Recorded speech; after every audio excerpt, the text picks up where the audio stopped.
Her whole life, Princess Wahida has prayed for passage to Suihira, the holy city of water, lost to time and myth. When the goddess Akia appears before her and declares Wahida to be worthy of her city, the zealous princess doesn't think twice before venturing to the wilderness. Review. Hello everyone, I am MG. Today I am super excited because I am going to review Suihira, a comic whose art and writing is done by Riana Dorsey. I hope I'm pronouncing her name right. And why am I doing this is because this is a channel about storytelling and art, and reviews can help the creator that made this comic, and at the same time we can also learn from it. So I'm super happy to contribute to this community in some way. So let's just begin it. Obviously, I'm gonna tackle more Act 1, especially the first issue, than anything to give you a glimpse on what Suihira is about without giving out spoilers. I'm going to avoid any Act 2 moments and definitely not talk at all about Act 3. First, the world building or the process of constructing an imaginary world is quite good, it's quite fast. I admit that in a comic it may be easier to do because we can just use an image to show the reader fast to get the message across very quickly, but there are so many comic creators that do not take advantage of that, so yep. I also hate when a comic is just telling and describing with long, annoying paragraphs with lots of text that honestly shouldn't be included in a comic. If you want to have text, make a novel. What I love about this comic Suihira is that the author did take advantage of that. We can clearly see that it is a city in a desert.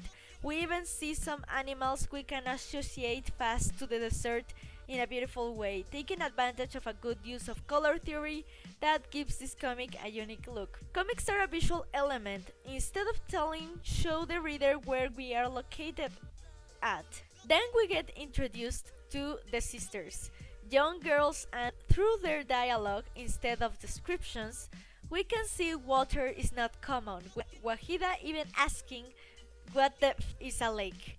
Showing her own mythology, another sign of very beautiful world building. I think making religions and mythology is very powerful, it's very cool. So here, this comic talks about the divine war, a fight between gods that caused all water on earth to disappear. And honestly, I have a weakness for stories that start when the protagonists are little. I just think it is a great way of caring about the character even before they start their official journey, and you also get a glimpse of why they are the kind of person they are today. And even though Wahida seems too young to understand this divine war, she is quite excited to hear about Suihira, a city with all the water in the world, and she understandably wants to live there. Her sister shows her to pray to the goddess Akia, who is like the one that would show the path to Suihira. That's how Wahida's devotion, the protagonist's devotion, begins. So far, this comic has been showing instead of telling, uses colors perfectly, look at the way it creates ambience, and introducing world building elements such as the kind of culture, the clothing, the architectural elements. So we have a strong feeling of where we are at, and also we already know that the problem of this land is the lack of water. The only thing that I didn't love is that I think the sister may look a little bit too similar to Wahida at the beginning. And even though it doesn't happen anymore, I did get confused when I started reading this comic. I was like, who is Wahida and who is the sister?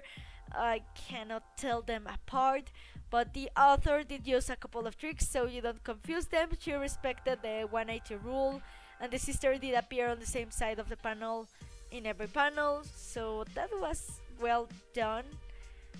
What I love about this comic is that the people that live in the same kingdom that Wahida don't believe in in the goddess Akia, and much less in Suihira. They kinda believe in the goddess Akia, but they believe she basically left them. They don't pray to her anymore. It is interesting to see how Wahida has this very strong faith and grows stubborn to defend what she believes in. Wahida is a strong character with flaws and a clear goal.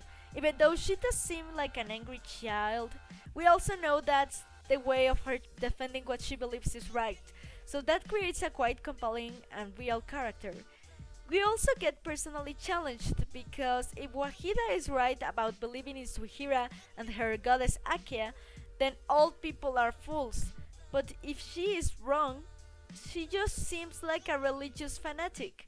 Granted, not one of those religious fanatics that hurt other people, but rather just someone with a very strong faith. So, what is right? It's this Princess Wahida against the world, so what's not to love? I really recommend this comic. Clearly, the author had some sort of experience with doing comics, and Suihira deserves more recognition. I will include all the links down below. Now that's the review for now. Do you wish to read Suihira? What do you think about this comic? That's all I have for now. This is the comment of the day. Thank you very much. Subscribe to this channel for more videos like this one. Give it a thumbs up if you enjoyed this video. My comic is linked down below as well. And I will see you in my next video. Bye!